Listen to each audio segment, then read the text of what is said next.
Welcome, everyone, to this episode of the Naked Guru Experience. These are conversations of psychology, spirituality, philosophy, and consciousness. As ever, it always helps if you like and subscribe to our content. And a big thank you to our sponsors, the Psychedelic Society. Today's guest is Amituofo Tida. Tida is the founder and director of Somaa.org, an Indian ethnobotanical research community and educational service. He is also head of Thank You Plant Medicine movement in India. Welcome, Tida, and thanks for agreeing to the discussion. Namaste, brother. Thank you so much for having me on. And where are you calling from now? Whereabouts are you in India? Currently, I'm in the jungles of Karnataka, which is more or less down south of India. What a beautiful world we live in, where we can get a connection like this, and you're in the jungle. Yeah, What a absolutely, absolutely. yeah. So, just to start off, you're involved with a lot of exciting projects. And I've seen you around the social media scene in various groups, being very vocal about psychedelics and their use in mental health, treatment of mental health disorders. And you're involved mainly in the project of Somaa.org. So, could you tell us a little bit about what that project is doing and what you're involved with there in India? Sure. Well, when it comes down to Soma, firstly, the name Soma comes from the Sanskrit scriptures, in which distinctly mentions a elixir, the plant of the gods named Soma, but doesn't really describe what it actually is. So over the years, we've seen various ideas based on cannabis, based on mushrooms. Even now, people are discussing maybe it could have been ayahuasca or any other form, or maybe datura as well. So the main thing about Soma was to, number one, bring back the knowledge of the ancient Ayurveda, which discusses entheogens hundreds of years ago, but making sure now that we start looking at it at a much more open-minded perspective, especially coming into the current standpoint in today's society. Um, so we named the organization Soma, but the idea was to make people look at the sacred plant medicines not just as psychoactive plants, but to kind of see them as you can see with how we place the logo, we specifically have seven distinctive leaves with seven distinctive colors.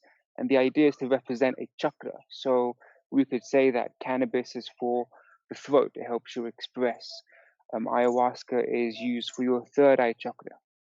So we're trying to use the idea of Ayurvedic theology, mixed with entheogens, and at least educating people on, the hidden secrets of ancient India. Yeah, and so when you say that the history of Soma it's a mystery. It's a mystery. Nobody quite knows what people were referring to there.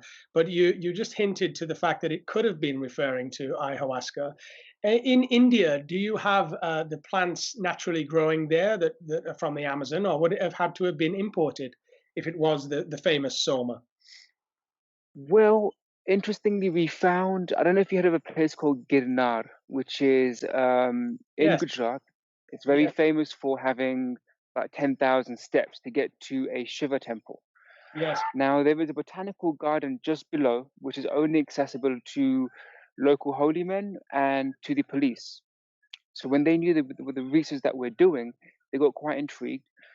We did find vines, but we didn't really have the capacity to even start chopping and testing. We realized that there were aspects of the Banisterius capi, but we feel like there may be a variation in India.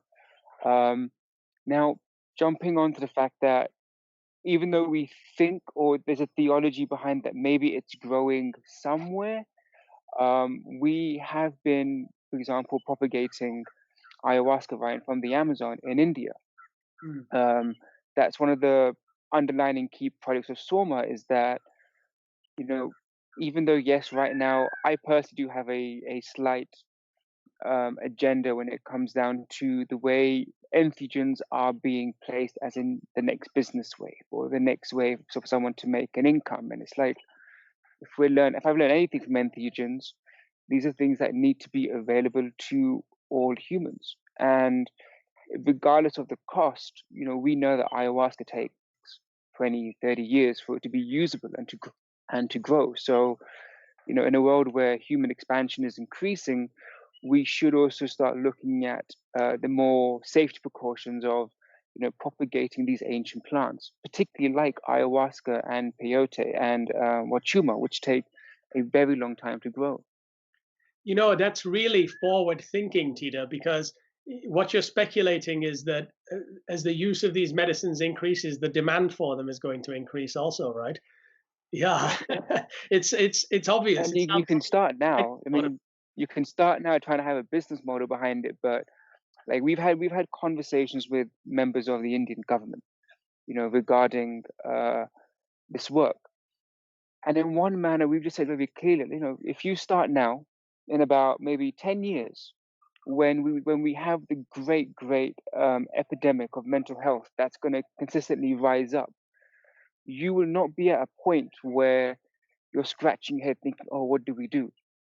You will still have some sort of backing after 10, 15 years. And I've said, listen, if you want to stop all of this, you can stop it after 10 years. But don't ask us to start after 10 years. You either start now and let's see where it goes for research purposes. wow, wow. Many of us in the entheogen community often have to take a lot of great personal risks when we're talking publicly about these things, when we're trying to make available the knowledge that can help people transcend their mental illness and reconnect with the universal mind.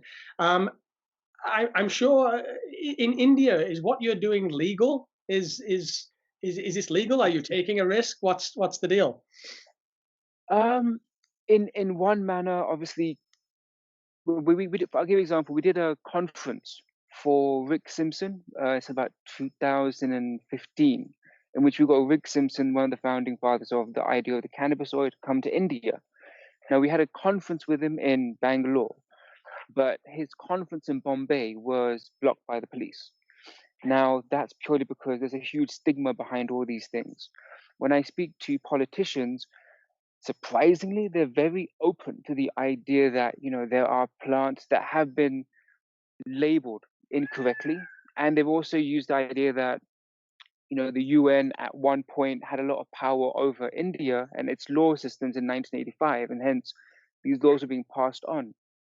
The fact is, they have been pushing, for example, me to talk about this a bit more further, start looking at psychologists that will like to get involved because they understand that this is something they cannot stop, but they also need to start looking at the bigger picture with everything going forward. And they've been really open. Like I don't think I would be speaking so openly if we didn't have the right backing.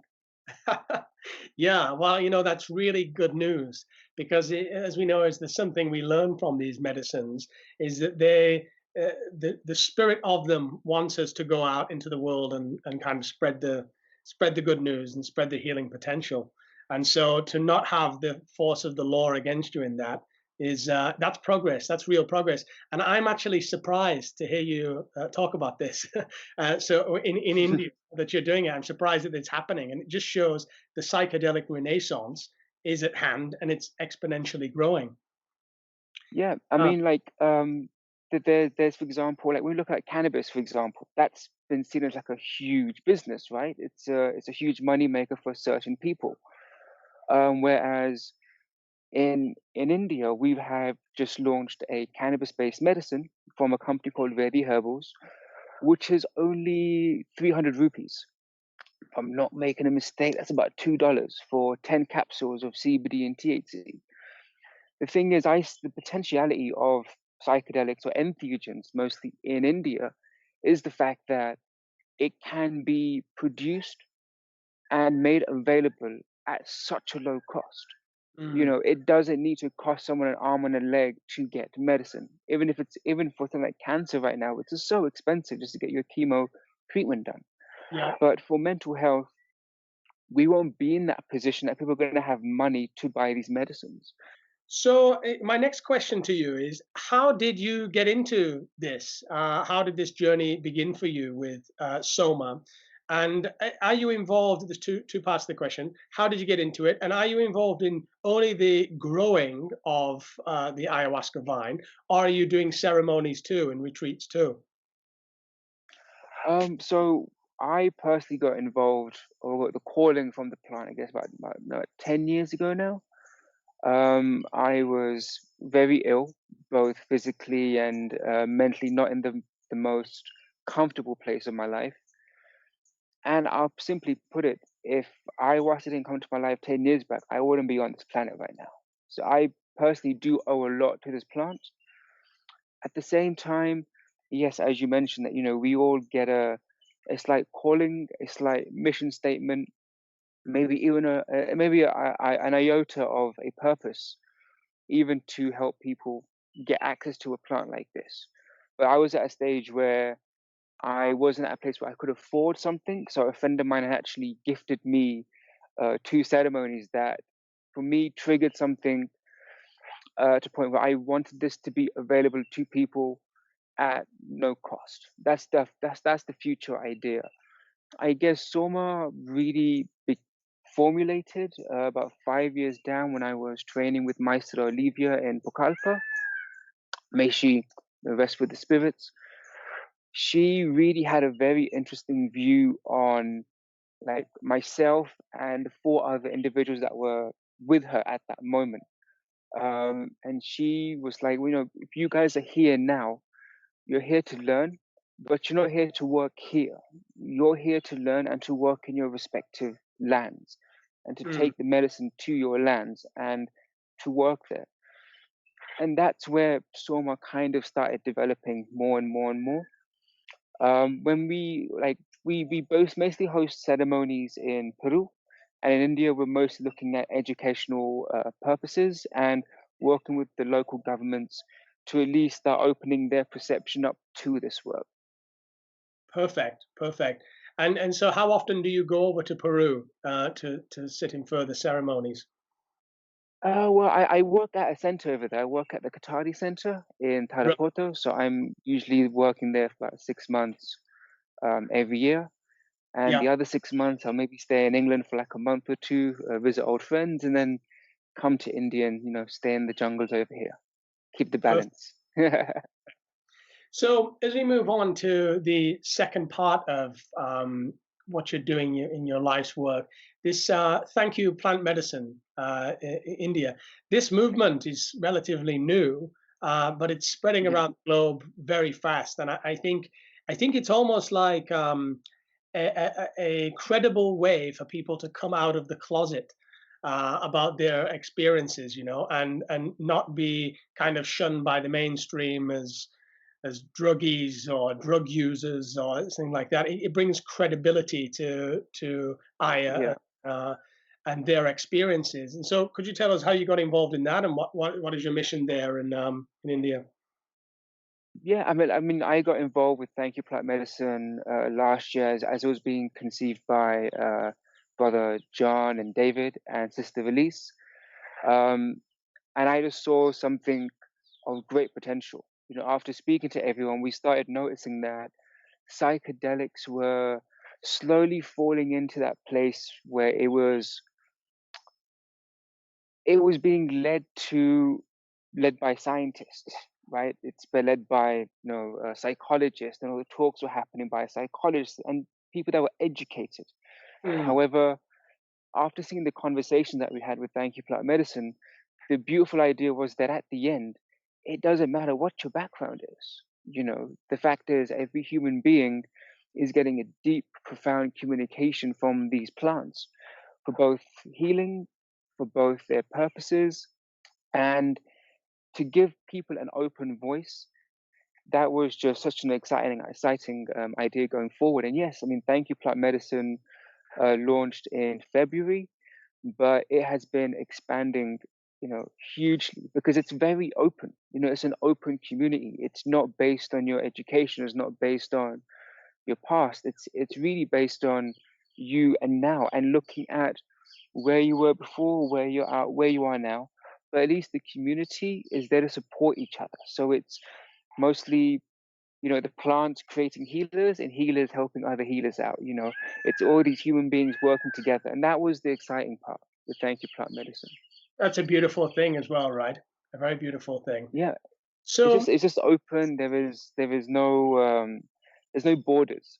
That's what I loved. And even when the idea of approaching different organizations, like there are how many cyclic societies all across the world, but the idea of not merging but connecting them all together was something that I feel has been really successful at with Thank You Plant Medicine.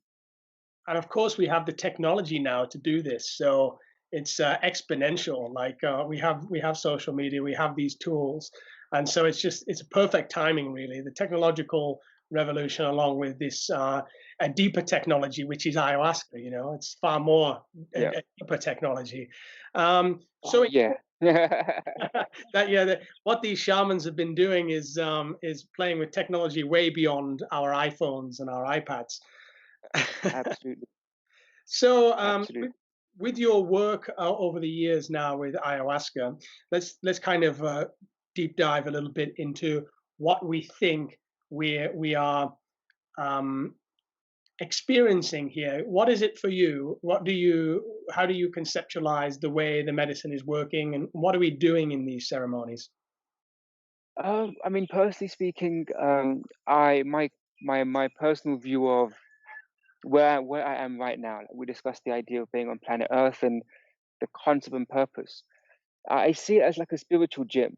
That's one thing I've learned from the ceremonies, is that planet Earth is like a gym for all spirits from all races, from all creeds, from all different planets, from all species.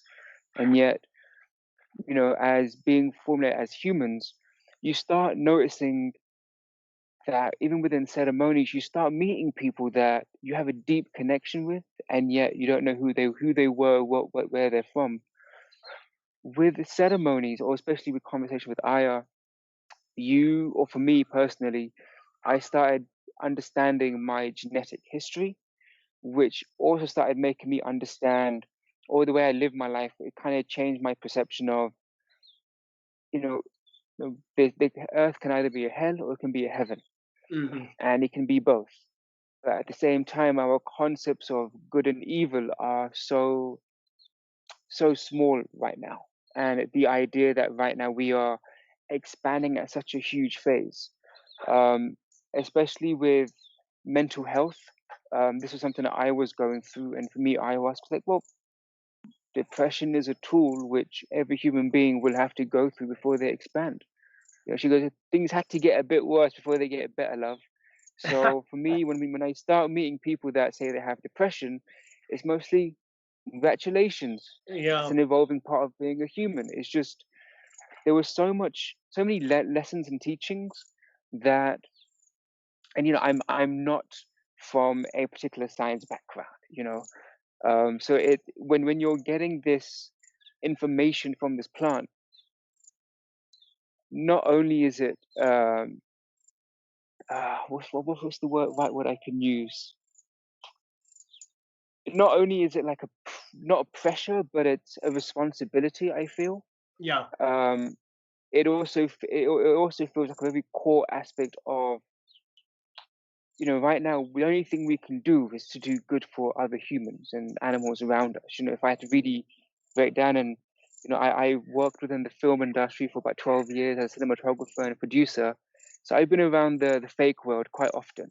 Yeah. And when you start seeing people that, and loving people, artists that need to be seen and heard and need to kind of get that love and attention, eventually being rewarded with lots of money and a statue saying congratulations for being amazingly fake in this fake story.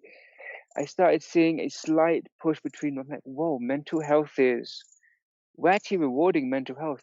Are we rewarding mental health? And that was the basic question when I was on a film set afterwards, after doing ceremonies. Like, is this right? Is this right what I'm doing right now? Is it right for me to sell this scooter that is burning fossil fuel, that is made from dead animals and plants, and having a dark Indian guy at the front of the bike and a fair woman at the back of the bike? What statements are we, what are we feeding to other human beings, through advertising. Mm. So it was me coming to this work with Soma was, I guess, an eventuality from what I started learning that documentaries are very important. I still love making documentaries, but you know, karma is, you know, karma is very important.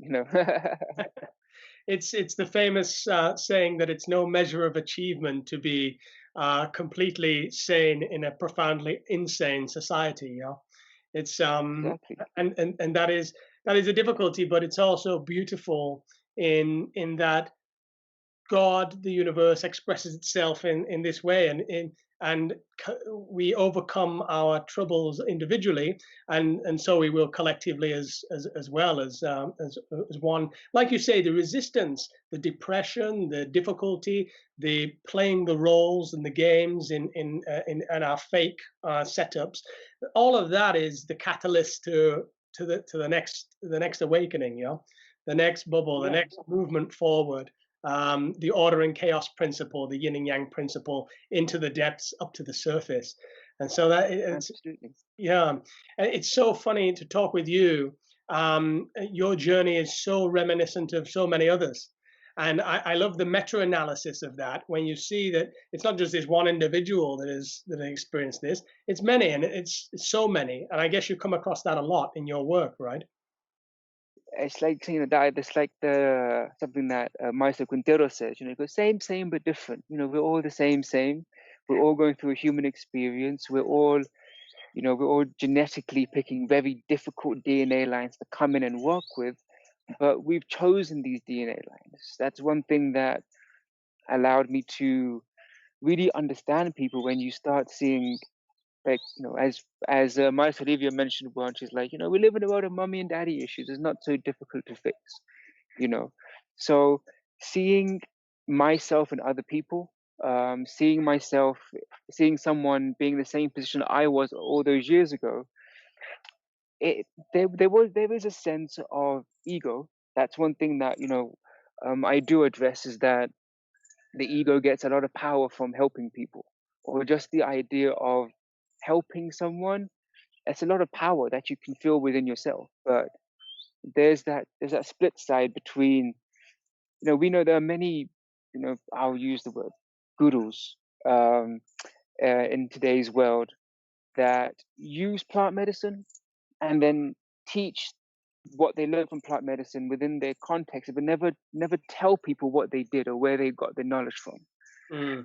You know, and I feel like, with the work that you're doing, for example, you're like, the high idea of the naked guru is that you are in one way being open about the idea of expansion, but you're being open that, hey, this was the secret source that's maybe someone was using to get to where they were. Yeah. And that is one thing that we're seeing now. I mean, it's going to be interesting because someone, and especially in India, we have a lot of spiritualists that want to call it guru idol in some manner. Yes. Some ceremonies can become like a guru idol. And the funny thing was that someone's like, it's, you guys should, like, write books and do podcasts. I'm like, we're not in the business of being gurus. We're in the place of making gurus. But if we can make 10,000 gurus, then we have 10,000 people taking that self responsibility. You're not just following a human being. Well, follow plants. They're far more intelligent than human beings. That's exactly it, and it's great that you got the sentiment of the Naked Guru. Very few people understand why the podcast is that I talk to is called that, and it's exactly correct. It's what I realized quite early on in my journey was I was becoming attached to methods and coming attached to gurus, and then had false fantasies of one day becoming a guru, and realizing that these were just deeper levels of the ego's gameplay, that in essence every human being is a manifestation of the one self, so no Absolutely. higher than the other in any way, and in that Yeah. there is liberation in that. There's disappointment in it because the ego feels, well, what am I going to be, what am I going to do, how will I make myself bigger, but the ultimate Meditation is in surrender and acceptance to it. So yeah, Yeah. thank you for that. So I wanted to also touch upon nicely in this thread the dark sides of ayahuasca. So not only about people learning it outside of context, people like you've already alluded to, kind of teaching their own thread of it and not staying pure to the medicine, and then also people that get lost on the path. So there's many pitfalls to the path to awakening, and it's very easy to for the ego to become reattached on new levels, and it can be very isolating as well. So I wonder if you could just talk about your Mm, experience with that, if you get my drift. sure. Yeah, for sure. I guess and I can only speak from my experience, and learning things that I observed with Maestro Olivia, things that I got to observe with Maestro Quinteros. It's interesting. I mean, I find that it's so difficult now to label someone as good or evil. And just to kind of touch upon a very small conversation I had with a friend of mine a few days back, we're discussing something like Donald Trump, and I'm like, well, it's really funny, right? That in the comic book, The Watchmen, there was a guy called Mr. Manhattan that was so powerful that at the end had to forcibly be seen as an enemy for Mhm, everyone to unify as a unified force. And Trump has done that. But at the same time, I also find it difficult to hate someone, to say, oh, that person is bad or evil, because I'm like, well, he's a human being. You know, no human being is born bad. If he's been raised in a place where there's been lack of self love, what are you going to do? You may become what he is, but he's in his own way. He has his personality, his energy has made a lot of people purge out their feelings, and you started seeing that racism has been an issue, is mhm, being suppressed. So the fact is, good and evil are extremely subjective, way too subjective.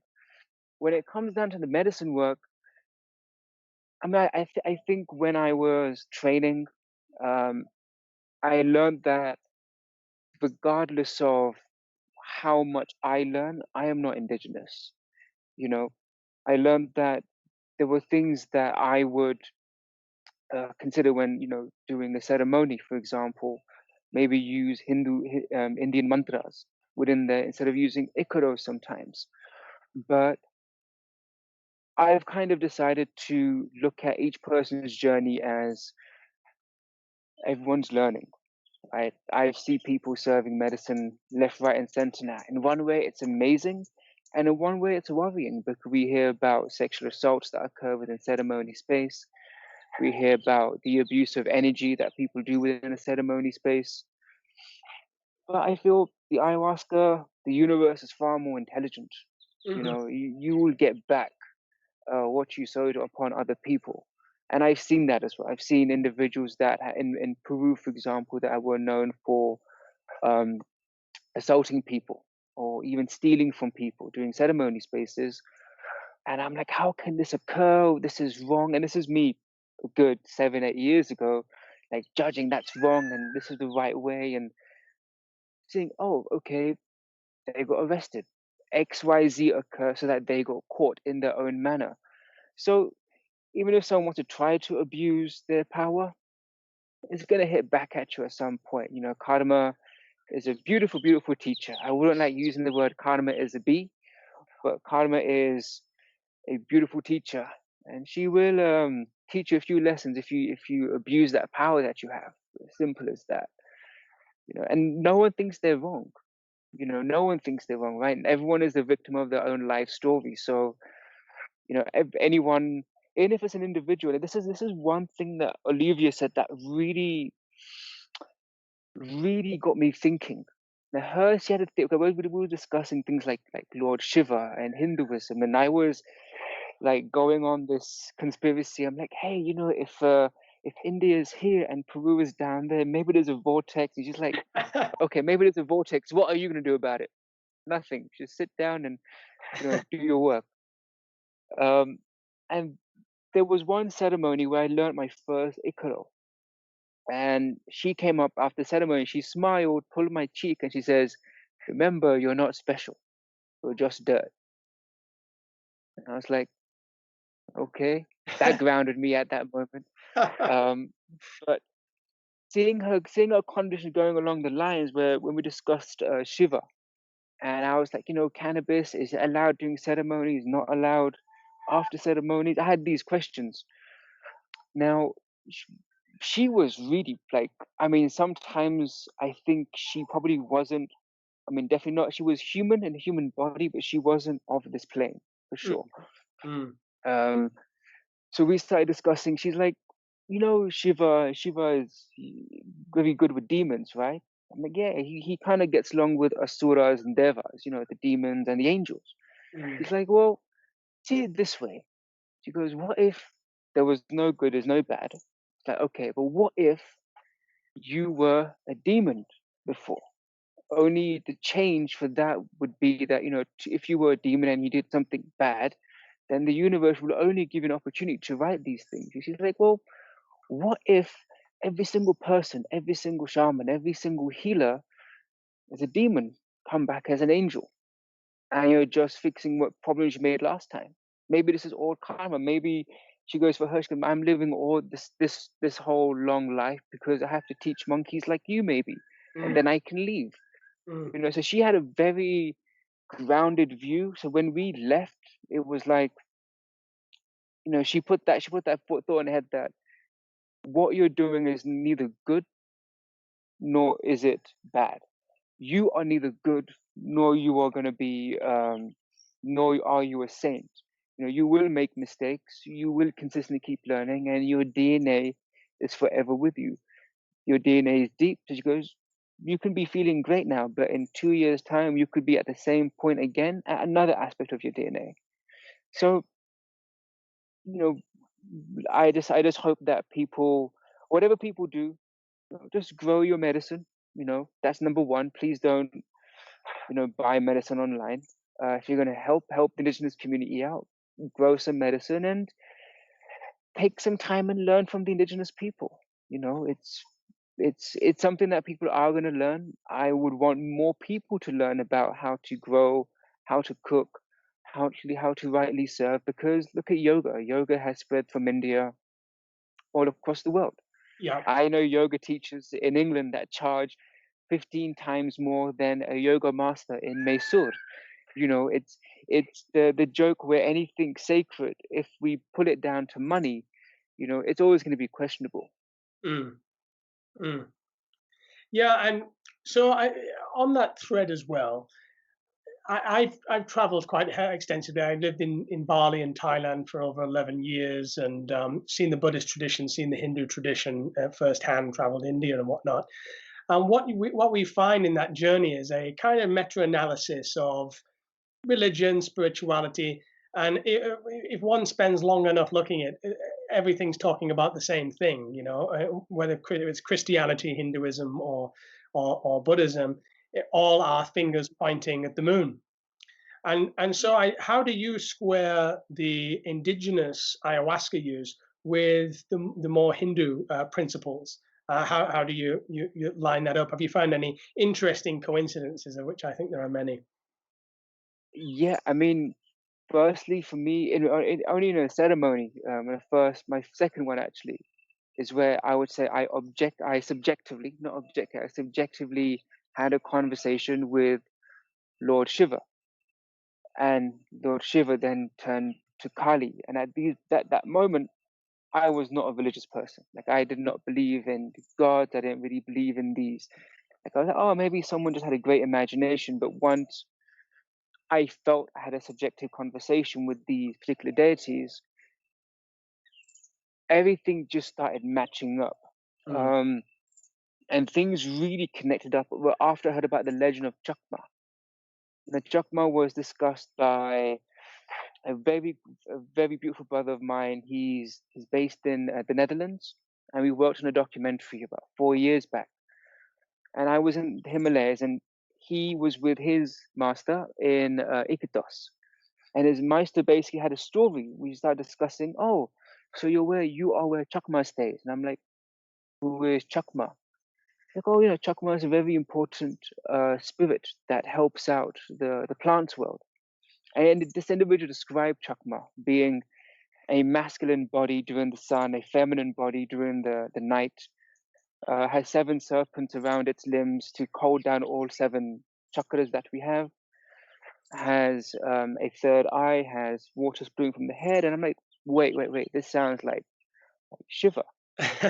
Like, yeah, Shiva Baba, like Chochmah, and I'm like, so what's the relevance of Chochmah?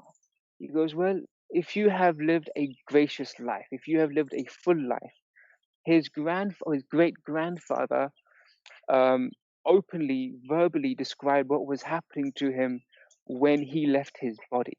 And he described Chochmah to them and how they need to live a life of respect, to respect all, and Chochmah will come to receive you. And it's such similar stories when you start looking at Naga worshippers or Agori Babas or even sadhus in that sense, keeping it less of the darker side, more sadhus that worship Lord Shiva with the use of cannabis just to be able to reach that mental atonement.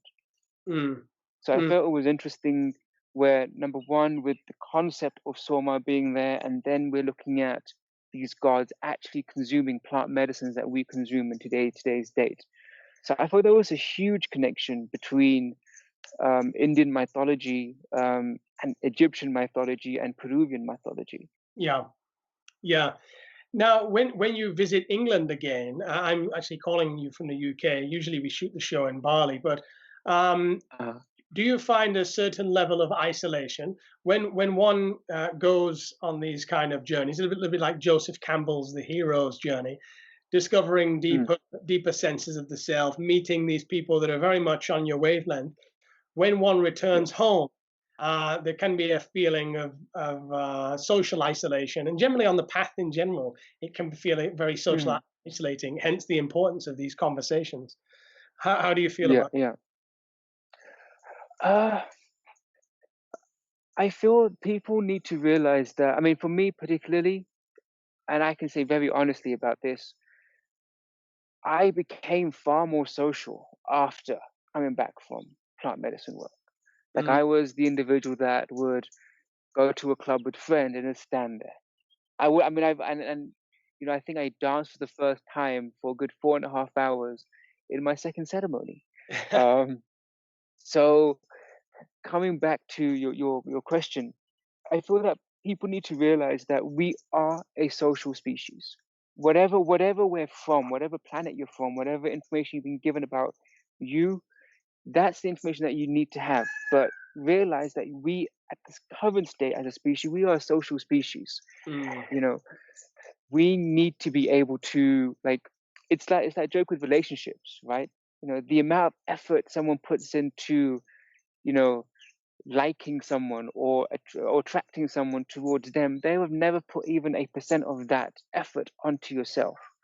So, with plant medicine, the idea of self-love being taught to you and applying that to yourself is key. I mean, you can, and maybe there's something that people don't agree with when I say this. So, I apologize to people in advance. I personally stopped meditating after ceremony. I didn't want to quiet the mind. I felt the mind had so many thoughts, so many ideas, so many avenues to express that I felt, well, okay, I'll just do what the mind says. The mind says, let's learn coding. Okay, we've been learning coding for the past 4 years. The mind says, learn this. Okay, I'll learn this right now. Do this. Let's do this. I felt that it was less of a restriction to apply or manifest the ideas that you had. I would say that, and this is one advice I give most people before when they go for a ceremony. I'm like, if you get some crazy ideas, something that you think that cannot be achieved in this one lifetime, start it immediately. Mm. Because I felt that there were so many, that you can do so many ceremonies. I think you can pick up so many ideas, so many missions, so many concepts, so many theologies, that you're on this table and you just have this plethora of information. And what do you do with it? Mm. And that in itself will cause a mental pushback, because now that you're able to manifest these things, there's so much to manifest. So that pressure of, again, being seen, being heard, being appreciated for what you have, and all these things will pile on, and that in itself becomes, I will call the guruism, where you're at a phase where all these gurus are not gurus if they have no one to sit in front of them. If no one's listening to them, you're not a guru, right? Mm. So that's the thing. It's consistently having something to do for yourself is very important. Your personal projects are your projects. They themselves are going to do you a lot of benefit than people outside first. So do it for yourself first. People find difficult, have ideas for a podcast, for example. After ceremonies, people want to share their experience. And when they get to record, they're unable to say something. And I'm like, well, it's pretty easy because your ego has this information, but it's not ready to share. So whatever you need to share, apply that on yourself and then see how easy it's to talk about. Yeah. Maybe this wouldn't be the same conversation we would have had maybe 5-6 years back, but only learning, only processing after all these years, you just really realize that you know everything and you know absolutely nothing. You are a manifestation of God, and maybe you are God, Mm. but you don't have the godly powers that you feel God may have. So it's quite a beautiful conundrum that we're in as well. Paradox. It's very strange that you point that out as well, because when first beginning this channel and first starting to communicate with people, I remember sitting in front of the camera and having nothing to say, because from the perspective of the ego, there's if if you can dissolve the ego enough and speak from a pure place, there is nothing to say. There's only being. So me and you could Yeah, just be here and stare at each other, and we would probably express a lot more than verbalizing it. But over the years, like you yeah, said, the importance of learning to articulate these ideas and express these ideas from a pure place, not from a hey, love me place, love my ego, but from mm, a pure place of the self talking with the self, with God talking with yeah, God, and yeah, not trying to prove anything, going into the things that you've discussed as well, your depression, your introvert. I was an alcoholic, and so it cured me of my alcoholism. Talking the truth of this journey, it can then be inspiring to other aspects of the self, which is other people. Um, and so, yeah, I think it's very important to what you pointed out there. And on that thread, I wanted to discuss the importance of integration, because one can be, it's so easy to just keep dropping into the divine mind and and and escaping the world through it, and then not integrating that information, and it can leave people with existential crisis, because we're dropping yeah, into a highly intelligent dimension of the universe, which our body is incapable, and brain is incapable of processing to its fullest. And so that can be overwhelming if you just keep doing it with no integration and no bringing it into this world. And what are your methods for integration, and what do you advise of people?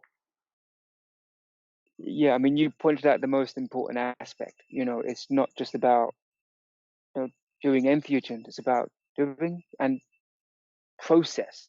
Your computer, your mind has to process the data that comes in. I think you can both agree that there's a point where somehow the medicine will just insert in a 100 terabit hard drive of information into the mind, where you're gonna have to processing all this data over. You can live your whole life, come to a ceremony, do 3 ceremonies. Welcome to the 1%. Congratulations. The 99% is going to be once you get back home, and the next 6 months down the line, the next 1 year down the line. I think the process is consistent. And I don't think the process ever ends. Um, the most important, this is one thing to at least people should really understand, is why medicine work is done in a circle. A lot of people have this way and think, oh, I don't want to do it with other people. Can I just do it alone? I'm like, you're really missing out the core idea behind this then. Because if you heal as a community, um, you would not only have other human beings who look around saying, okay, yep, we've all been through something. Uh, these people are going to be very core to your integration post as well. not just helping you, but just having a conversation. So we have, we try to have at least weekly or bi-weekly sharing circles. I've stepped away from and maybe it's just the word. I have a connection with the idea of integration, because these days I'm seeing so many, as humans do, we have so many post-medicine integration workshops at various costs and prices. So I mean, with Thank You Plant Medicine, we're like, well, let's have a weekly call at 3 different continent regions, and let people share and talk about particular topics. In India, we have like sharing circles where, if you've done plant medicine or not, you're intrigued about it or not, hear about people's genuine experiences so far. Sometimes we can have a good laugh. Sometimes we can discuss topics that has affected someone this week, because your mind is churning so much more data. It's no longer, and the thing is, I sometimes feel that, when people discuss, but Tida, when we leave, what do we really take with us? And like, you take your data with you. You take your hard drive with you. That's the core thing. What we're discussing is, data, talking to like organic intelligence, talking to organic intelligence, and then when we leave, our data packages, our pen drives in our minds would also be plugged in back to the data field. So that data is going to be passed on to the source. So there's so much information that you're going to receive. It is so important to, number one, be in touch with your tribe and to seek. You're not alone. If people out there would say they suffer from depression, I'm like, I said, congratulations. This is actually the evolutionary step where a lot of people that come into plant medicine work are at that stage. You're not at a higher stage when you come for medicine work. You're at the most lowest frequency you can possibly be. And at one manner, I could have only computed that as, a greatly designed algorithm. Like planet Earth, human beings, just life is such a beautifully designed system, algorithm, mathematical, beautiful chaos, that there was so much intelligence gone behind this. People need to, at least, whichever God anyone believes in, at least depict the fact that your God is very intelligent. Let's not avoid. God is loving, yes. When people say God is wrathful, God is just very intelligent. It just knows you better than you know yourself. Yeah. So Yeah, we must be a product as intelligent beings. We must be a product of something more intelligent, because we don't know how our hair grows or how our cells divide, and so whatever the force is, whatever you call it, God, the universe, doesn't matter. It must be of a deeper intelligence than we are. And I think these medicines and entheogens, whether it's ayahuasca or LSD or mushrooms and things like that, they open up the door to that intellect, the naked intellect, and yeah, it's a very important point as well. Now, how do you see the future then, Tida? So what you're doing with Somaa, Thank You Plant Medicine, how do you see it all going, and what are your hopes for the project? I'm personally, I'm hoping that eventually, with Thank You Plant Medicine, obviously, because it has so many different members, we all share our vision statements, right? Personally, for me, it has always been that people are growing the entheogens, and that entheogens are available for less than $1 or less than £1. It just needs to be available to people. There needs to be a correct backing with that as well. And what the correct backing is, I'm not saying that it needs to be, or it shouldn't be, things like psychotherapy, integration work with medicines, but there needs to be a point where we can be accepting of these plants, the decriminalization. That's probably the first key aspect.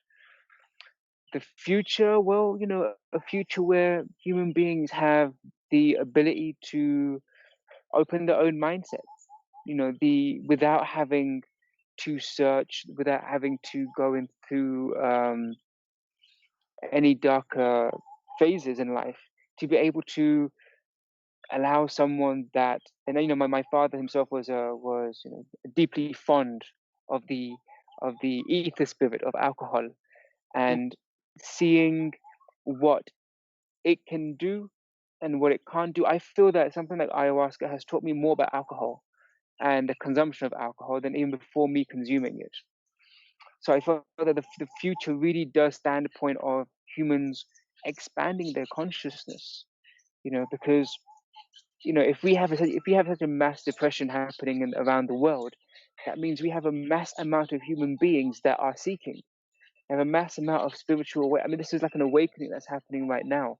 mm, So to be able to cater to that awakening would be the only thing that we can do on the more purposeful, but on a long term plan. This is not going to happen overnight. Things will take their respective time, but to have an open conversation about these things, and I do have my own agendas, I guess, when looking at plant medicine, seeing what it has done to a few individuals at higher power, and seeing how the plant medicine has helped them and how it's helping some of the work that they're doing now. I feel, I mean, we've all joked about this, right? What if a president did plant medicine work a few times just before taking office? How yeah. would the individual run the country? These jokes have and these questions have gone around for a long time. Obviously, these things cannot be forced upon someone. These things entheogens are a choice, and there will always need to be a choice because it's not a pill, and that's what people should realize. It's not a wonder pill. It is a key, and it's a key in which you're going to open a door, and you're going to be learning and seeing many things about yourself, and a future where you have individuals opened, an individual where I guess we'll have this conversation maybe in a few years' time to see where things go. Now, I wouldn't want to mention too many agendas right now. Yeah, you gotta keep some top secret, right? But yeah, You know. I think it's great what you're doing, and to be so forward thinking in the need to provide these tools. It's I've never heard that before. Somebody thinking ahead of time that you're going to have to cater for a supply. So you're doing it, and that's wonderful. Do you have any vines growing now where you are in India? Do you have the plants are growing? Are you Yeah, farming it now? What kind of production yeah. have you? So we've realized that certain states are growing, and we're growing in a very controlled environments just to understand the growing aspect of time. And it's currently growing in 4 different individual states. Um, we're seeing a huge understanding of, okay, the climate that we needed in, for example, Tarapoto or Pucallpa isn't necessarily the staple diet or the staple condition it needs to be in India. Mm. Um, it's really been about experimenting with both saplings from seeds, which are like incredibly difficult to start with. Then starting from leaf, so then we started propagating from leaf, then vine, and seeing which was the most um, smartest way of making medicine. And this is learning from both the Shipibo, from the Quechuan, and also looking at how the Daime is also making this medicine now, and seeing all the methodologies. Uh, we hope, in about 30 years' time, we would have enough medicine for at least half of the country for now. Wow. That's the game plan, to at least have that many saplings growing. I mean, I don't think many of us will be alive until the medicine will be used. There needs to be a few years. I mean, the medicine that we drink now can be a few hundred years old. We don't even know. Yeah. Um, this is the this is something that I get a bit frustrated at, if anything, with the medicine, with brothers and sisters within the medicine community, is that we need to at least respect the fact that this plant is something that takes a long time to grow.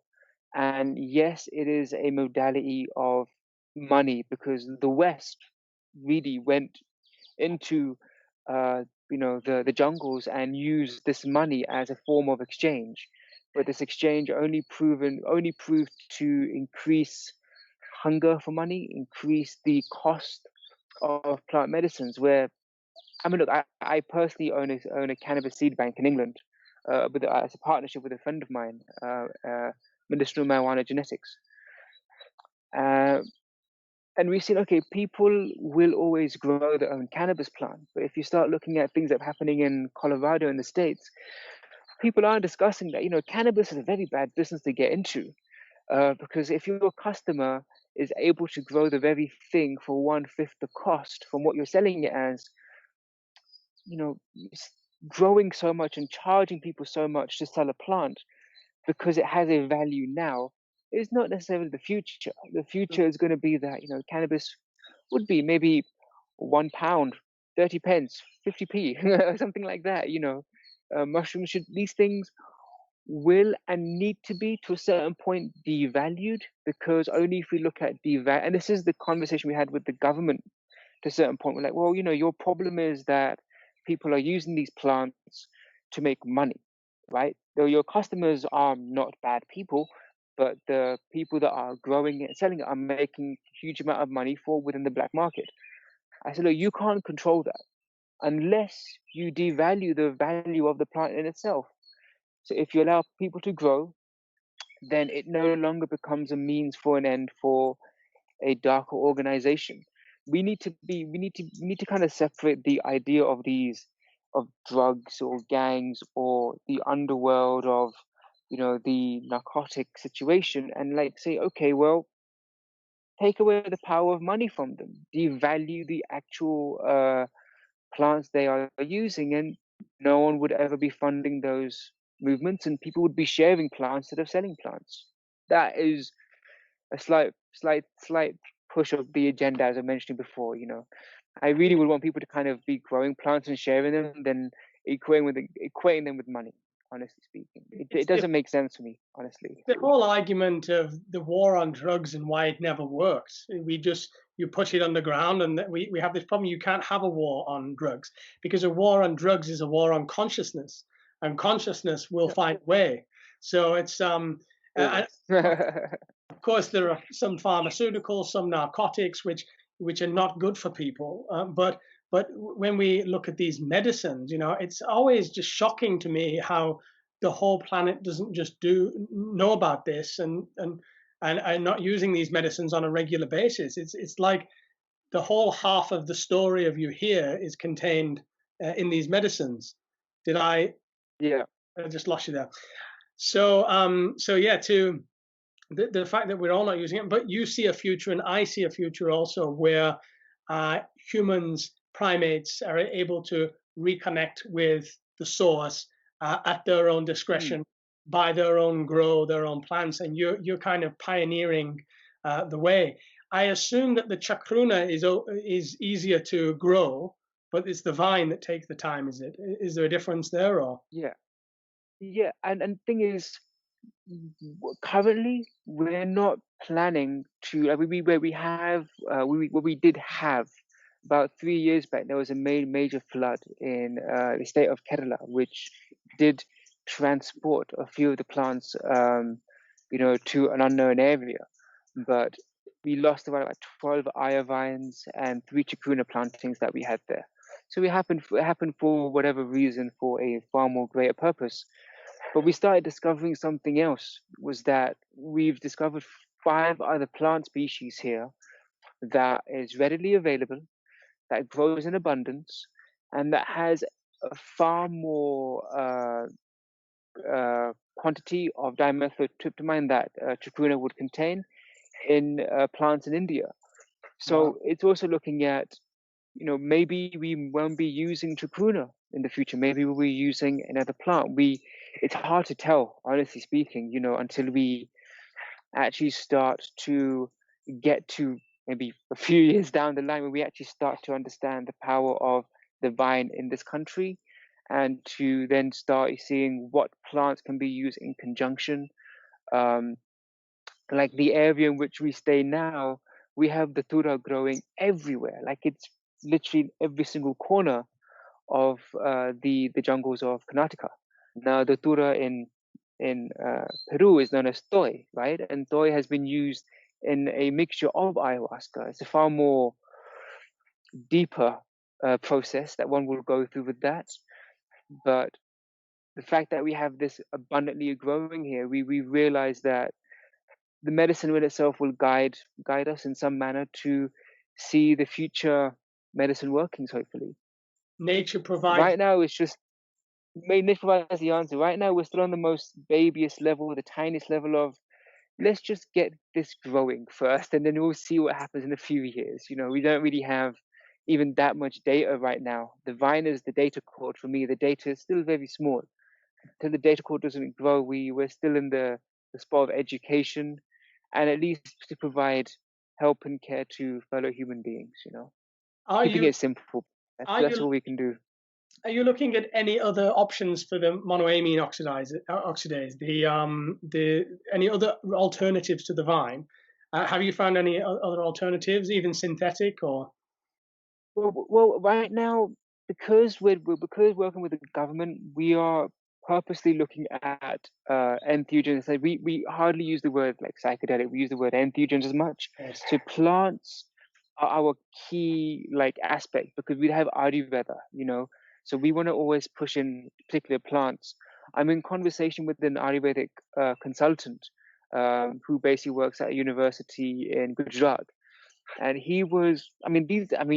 Ayurveds have such complex detailing understandings of the entheogens that I could have ever. I mean, it's incredible what they already know about certain plants that people don't know about. But Yeah. the key question is fine. We are trying to build a heritage in India, but maybe there's already a heritage here that's unknown of. There are many more entheogens that need to be discovered. So we're still talking about things that have been discovered hundreds of years ago.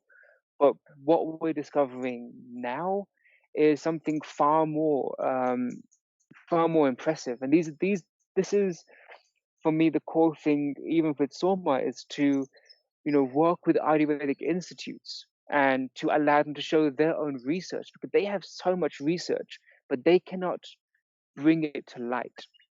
Mm. That's the thing. They're unable to bring this research to light to show people, to at least express, oh, we have this data right now. So to even reveal the Pandora's box that is already awaiting us here is also, a small little agenda, but it takes time. Sure. Have you found these Ayurvedic doctors or practitioners doing any forms of shamanism using any other plants such as Salvia divinorum or? They're using, the Tura has been used in many ways, even though it is illegal in India, like cannabis is illegal also in India. They are using plants like the Tura, but they have discovered other variants of plants. And these variants of plants only have a Sanskrit terminology.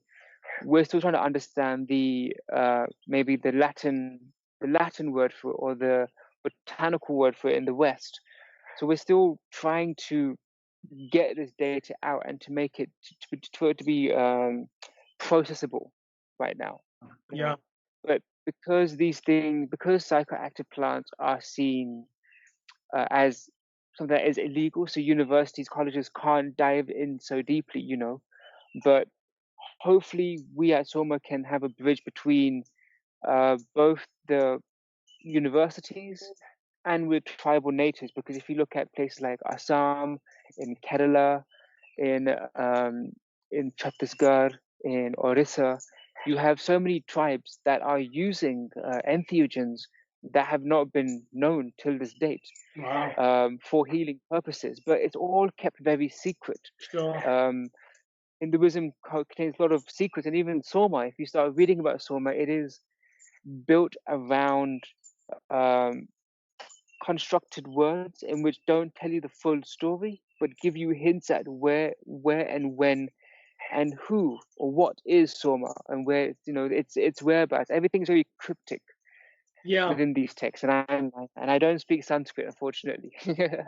Isn't that the subtle irony as well of the situation is that when one discovers this, that there is a way to enter the kingdom of heaven within through the use of certain Yeah. tools, if you were to go out into the street and tell the rest of the population, they think you're mad, or they might lock you up. And that isn't something just from the modern day, but throughout history, as we know, with Catholicism and the stamping down of shamanic practices, the burning of witches in the UK.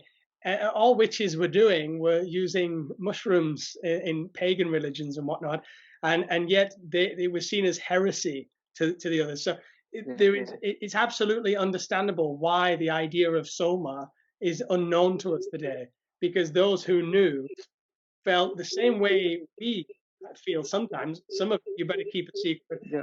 better be careful about what we say, lest we be burned at the stake. Yeah.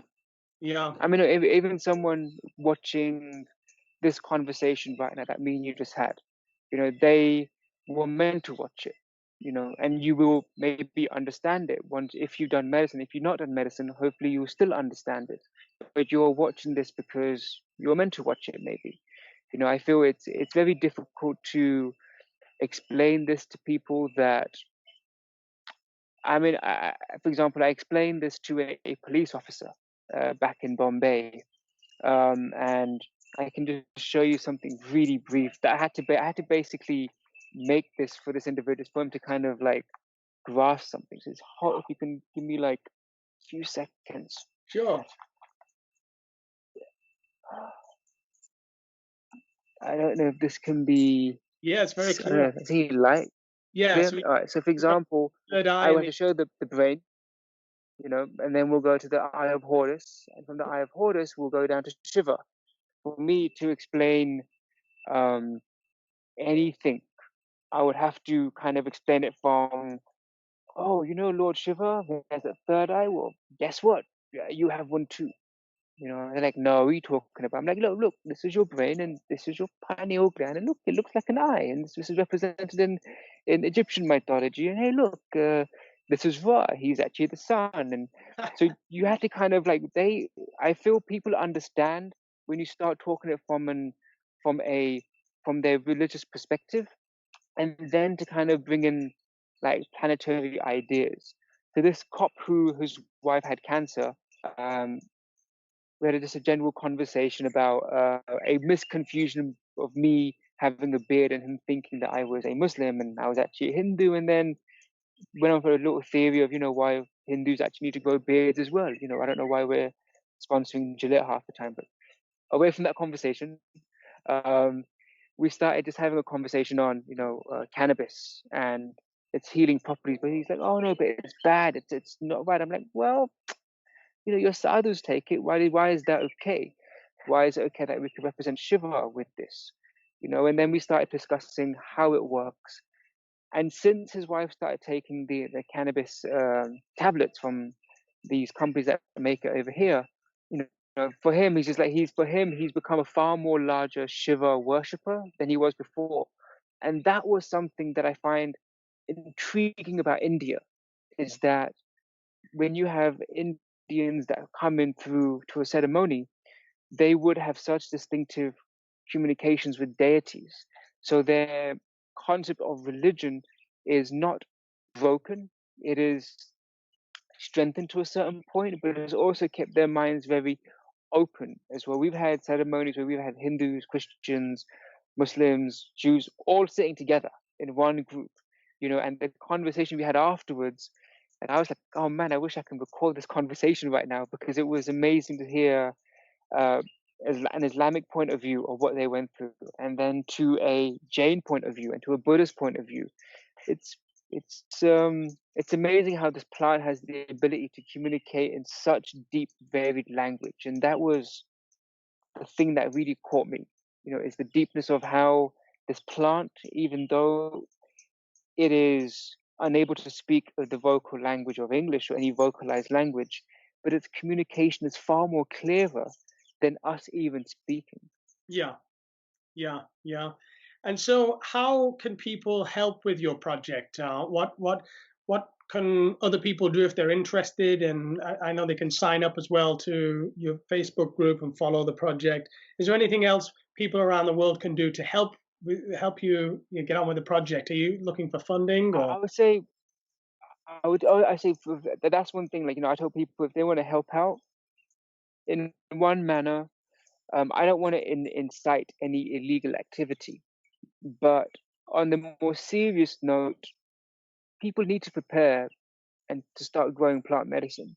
Mm. That's literally the only way you're going to help yourself and your family and your loved ones. Forget about helping me or what we're doing in Soma. I could leave my body tomorrow, but there'll be someone else doing some other work, right? So I tell people, start as many organizations. If someone has had deep communication with plants and they've got an idea, share that idea. They can be there. I would prefer to have 10,000 psychedelic groups than only having a few hundred. And if you've gone through a plant medicine experience and you want to learn more, Thank You Plant Medicine is an open ground where if each human being is sharing their individual story. Someone's a nurse, someone's a farmer, someone's a politician, someone's a police officer. You're getting varied results of people sharing their experience. At the same time, you're not speaking to an advocate, of plant medicine, because then you're gonna have a biased opinion, right? That Mm. of course plant medicines are great because it is my job to talk about them. It's hearing genuine, grounded stories, and that's for me what Thank You Plant Medicine holds. And with Soma, the simple idea that one individual can plant a seed, and this is the thing. And this is one thing I've told individuals that I've seen that wanna push their guruism to the highest power. It's like you can share so much information, and that's great.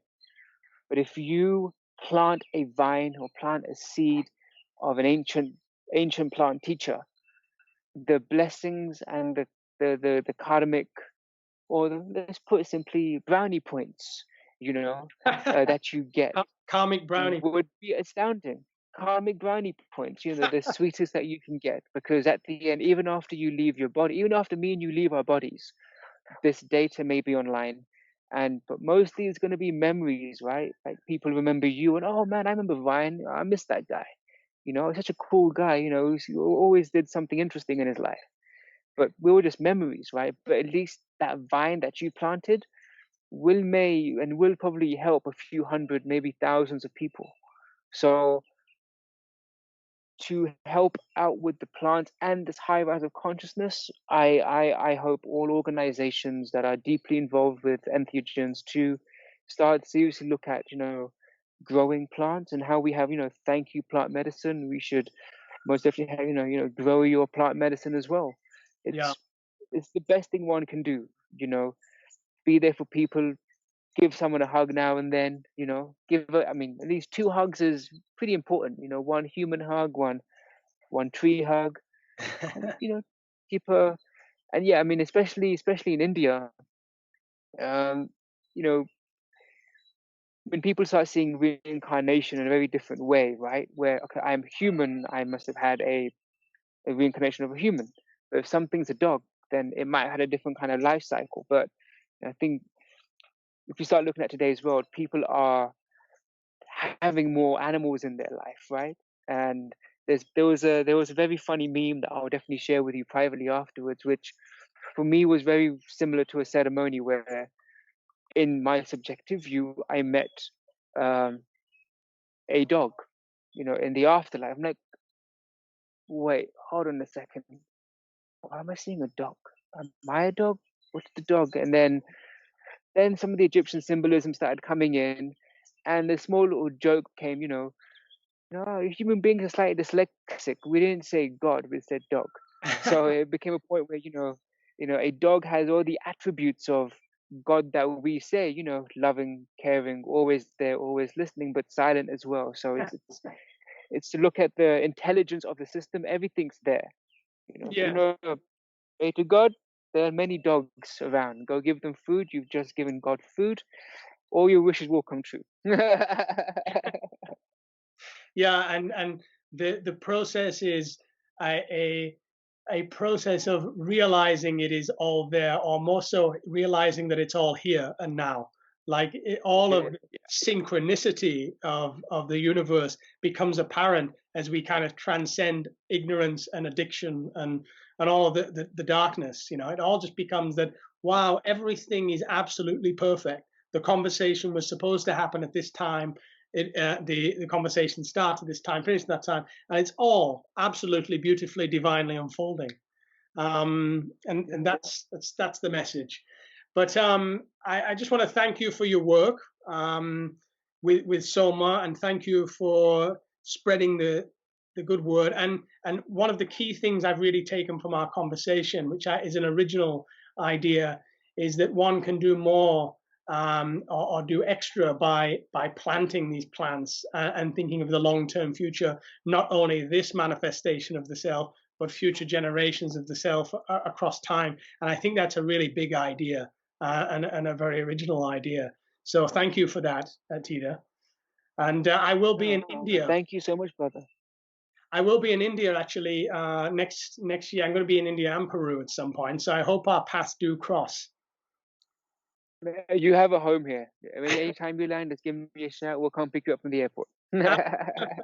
All right, my friend. Well, it's been a pleasure talking with you. All right, brother. I'll be following the project closely. Thank you. Likewise. Thank you so much, and keep sharing the knowledge, but keep sharing your knowledge.